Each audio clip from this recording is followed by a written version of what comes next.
আজকে আমার আলোচনার বিষয় অতিরিক্ত হস্তমৈথুনে অল্প বয়সের যৌন দুর্বলতা। দেশের এবং প্রবাসের ভাই বোনদের প্রতি সালাম। আসসালামু আলাইকুম। আমি প্রভাষক ডাক্তার রিক্তা পারভিন, হোমিওপ্যাথি এবং আয়ুর্বেদিক চিকিৎসক। রোগী যখন চিকিৎসা নিতে আসে, অর্থাৎ যৌন অক্ষমতার রোগী, তো এসে প্রথমেই তাদের একটা অভিযোগ থাকে যে আমরা অতীতে অতিরিক্ত হস্তমৈথুন করেছি। এই হস্তমৈথুনের কারণেই যৌন দুর্বলতা হচ্ছে। অর্থাৎ প্রত্যেকটা যৌন অক্ষমতার রোগীদেরই একই অভিযোগ থাকে। তাদের সবারই ধারণা যে হস্তমৈথুনের কারণে যৌন দুর্বলতা আসছে। তো এইটা শুধু যে অল্প বয়সের ছেলেপেলেই বলে এটা না। এখন অল্প বয়সের ছেলেদের সাধারণত যৌবন যখন শুরু হয় তখন থেকে সঙ্গদোষে হোক, যে কারণে হোক, পারিবারিক গাইডের অভাবেই হোক, তারা এই পথে চলে আসে, অর্থাৎ হস্তমৈথুনের একটা নেশায় পরিণত হয়ে যায়। আবার মধ্যবয়সী যারা, তারাও কিন্তু বলে যে তারা অলরেডি হস্তমৈথুন ছেড়ে দিছে, ব্যবসা বাণিজ্যে চাকরি করছে, বিয়ে করছে, তাও তারা বলে থাকে যে অতীতে ছোট সময় অত্যন্ত হস্তমৈথুন করেছি, যে কারণে আমাদের এই যৌন দুর্বলতা আসছে। আবার কেউ বলে থাকে যে আমরা ওয়াইফ ছাড়া দেশের বাইরে আছি, অথবা বাংলাদেশের ভিতরেই স্ত্রী ছাড়া আছি, একা একা থাকতে হয়, যে কারণে হস্তমৈথুন আমাদের করতে হয়, আমরা করি, এই কারণে যৌন দুর্বলতা আসছে। আবার যারা বয়স্ক থাকে, তাদের বয়স হয়ে গেছে 50, 60, 70 বছর বয়স, তারাও সেই ছোট সময়ের কথা মনে করে যে আমরা ছোট সময় থাকতে হস্তমৈথুন করেছি। আবার এখনো মাঝে মাঝে হয়ে যায়, দূরে থাকি স্ত্রী ছাড়া, অথবা স্ত্রীর সেক্সুয়াল সমস্যা বিভিন্ন, অথবা কারোর স্ত্রী নেই, তাদেরও এই অভিযোগটা থাকে যে হস্তমৈথুনের কারণে যৌন দুর্বলতা। তো এখন হস্তমৈথুন কিন্তু ইসলামের দৃষ্টিতে সম্পূর্ণ নিষিদ্ধ, অর্থাৎ হস্তমৈথুন করা যাবে না। তো সেক্ষেত্রে মাসে একবার, মেডিকেল সায়েন্স অনুযায়ী একবার, দুবার, 3-4 বার যদি মাসে হস্তমৈথুন করা যায়, যৌনতার উপরে কোনো সমস্যা কিন্তু হয় না। কারণ খুব আলতোভাবে কিছু নিয়ম আছে, যে কোনো অলিভ অয়েল অথবা নারকেল তেলে হাতে নিয়ে আলতোভাবে মৈথুন করতে হবে, যেন লিঙ্গের উপর প্রেশার না হয় এবং বীর্যপাত যেন হয়ে যায়, সেটা যেন কোনো প্রেশার ক্রিয়েট ভাবে না হয়। এইভাবে কিন্তু করা যায়। কারণ যদি হস্তমৈথুনটা না হতো, তাহলে কিন্তু স্বপ্নদোষের পরিমাণ অতিরিক্ত হয়ে যেত। তা একবার স্বপ্নদোষ হলে যে পরিমাণ বীর্য যায়, তো 3-4 বার সহবাস করলেও, হস্তমৈথুন করলেও কিন্তু অত পরিমাণ বীর্য যায় না। সে তো স্বপ্নদোষ খুবই ক্ষতিকর। সেক্ষেত্রে মাসে 1-2 বার হস্তমৈথুন করলে কোনো সমস্যা হয় না, তবে ইসলামিক আইন অনুযায়ী কিন্তু নিষিদ্ধ। তো সেক্ষেত্রে যাদের হস্তমৈথুনটা নেশায় পরিণত হয়ে গেছে, অর্থাৎ মাসে রেগুলার তাদের হস্তমৈথুন হচ্ছে, একদিনে 2-3 বার, 4 বার পর্যন্ত করছে, এটা কিন্তু নেশা হয়ে গেল। সময় নষ্ট হবে, ওইটার প্রতি আকর্ষণ থাকবে, এবং প্রেশার ক্রিয়েট করে যখন করবে, তখন পেনিসের ভিতরে যে রক্তনালী থাকে, পেনিসের ভিতরে কি থাকে? পেনিসে কিন্তু কোনো হাড় বা বোন থাকে না, থাকে শুধু মাংস এবং রক্তনালী, রক্তের শিরা, যার ভিতর দিয়ে রক্ত সঞ্চালিত হয়, এবং তখন লিঙ্গ বড় হয়, মোটা হয় এবং উত্থান হয়।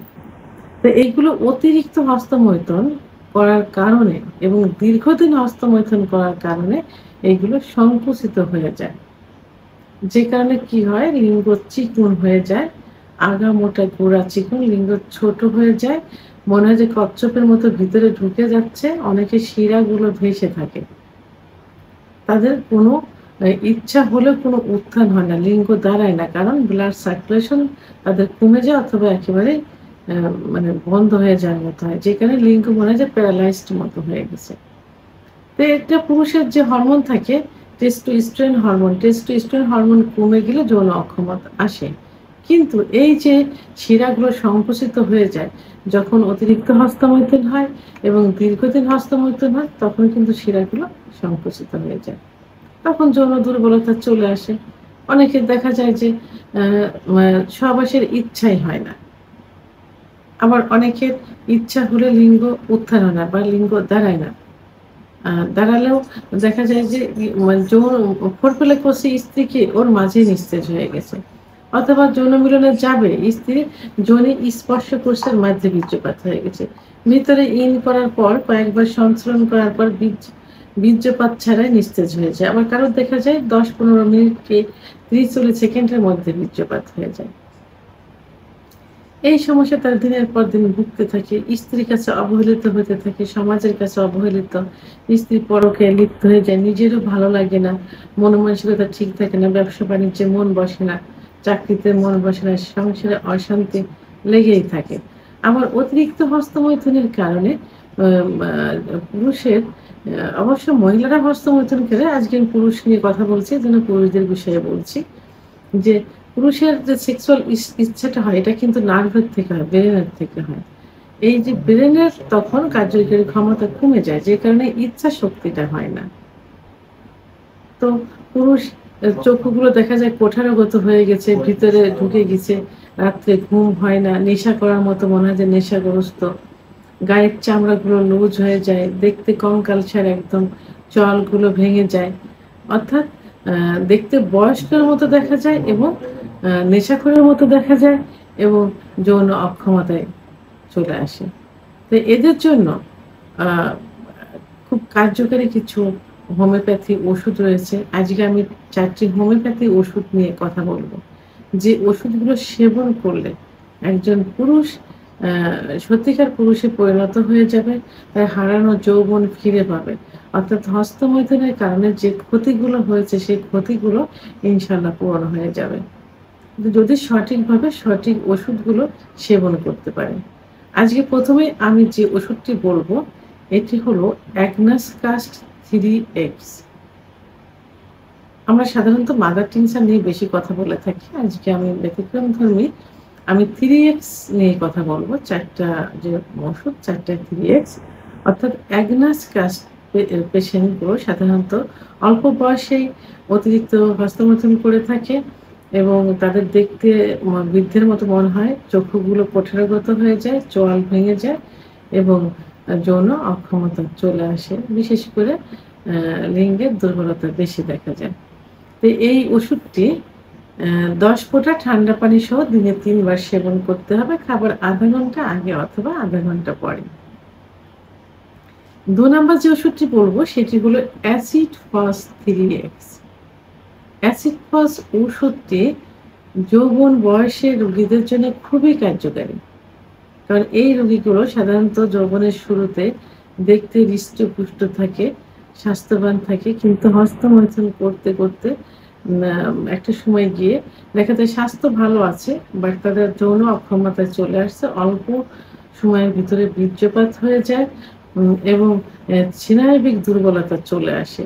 তারা বসে আছে, উঠে দাঁড়াতে গেলে চোখের ভিতরে অন্ধকার, জনে-বেনে মাথার ভিতর ঘোরা ইত্যাদি লক্ষণগুলো আসে, বুক ধড়ফড় করতে থাকে।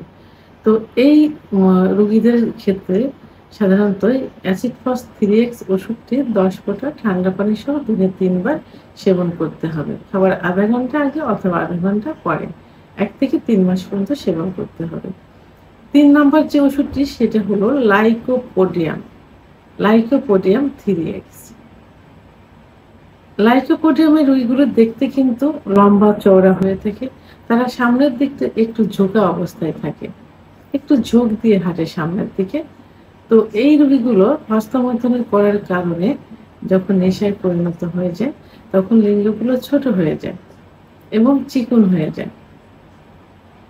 তো সেই ক্ষেত্রে এই লাইকোপোডিয়াম প্রয়োগ করলে কিন্তু খুব দ্রুতই যৌন অক্ষমতা তো ফিরে আসে, সঙ্গে লিঙ্গ আস্তে আস্তে কিন্তু পূর্বের অবস্থায় ফিরে আসে, অর্থাৎ পূর্বের আকারে চলে আসে, সতেজ হয়ে যায়। লাইকোপোডিয়ামের রোগীরা গ্যাসের সমস্যায় ভুগতে থাকে। সাধারণত খাবারের পরে এদের উপরের পেটটা ফুলতে থাকে, মুখে চোকা চোকা ঢেকুর আসে মাঝে মাঝে। তো এই ওষুধটিও লাইকোপোডিয়াম 3X ওষুধটিও ১০ ফোঁটা ঠান্ডা পানি সহ দিনে ৩ বার সেবন করতে হবে, খাবার আধা ঘন্টা আগে অথবা আধা ঘন্টা পরে। ৪ নম্বর যে ওষুধটি বলবো সেটি হলো স্টাফিসিগ্রিয়া 3X। স্টাফিসিগ্রিয়া 3X অর্থাৎ স্টাফিসিগ্রিয়া ওষুধটির রোগীরা সাধারণত স্বপ্নদোষ বেশি হয়ে থাকে স্টুডেন্ট অবস্থায়। তো রাতে দেখা যায় ২-৩ বারও হয়ে থাকে এবং এরা অতিরিক্ত হস্তমৈথুনের নেশায় লিপ্ত থাকে। যে কারণে এরা যৌন দুর্বলতা চলে আসে। এদের হাতে পায়ে বল খুব কম পায়। সকালে ঘুম থেকে উঠতে গেলে দেখা যায় যে পায়ের যে নি জয়েন্ট অর্থাৎ হাঁটু ব্যথা করে। তো এই ক্ষেত্রে স্ট্রাফেসিকিরা 3x ওষুধটি খুব ভালো কাজ করে থাকে। ওষুধটি ১০ ফোঁটা ঠান্ডা পানি সহ দিনে ৩ বার সেবন করতে হবে। খাবার ০.৫ ঘন্টা আগে অথবা ০.৫ ঘন্টা পরে। ওষুধ ৪ টি অবশ্যই জার্মানি ওষুধ হতে হবে। ইনটেক অবস্থায় নিতে হবে। প্রয়োজনে যে ডাক্তারের চিকিৎসা নেবেন ডাক্তারের কাছ থেকে নিতে হবে। কারণ ডাক্তার নিজের ক্যারিয়ার বজায় রাখতে হলেও সর্বোচ্চ ভালো ওষুধ দেওয়ার চেষ্টা করবেন। আর ওষুধটি ১ থেকে ৩ মাস পর্যন্ত সেবন করতে হবে। প্রয়োজন অনুসারে ডাক্তারের সঙ্গে আবার যোগাযোগ করতে হবে। ভিডিওটি সম্পর্কে যদি কোনো মতামত থেকে থাকে অবশ্যই কমেন্টসের মাধ্যমে জানাবেন। আর ভিডিওটি ভালো লাগলে লাইক, কমেন্ট, সাবস্ক্রাইব করে আমার সঙ্গে থাকুন। আল্লাহ হাফেজ।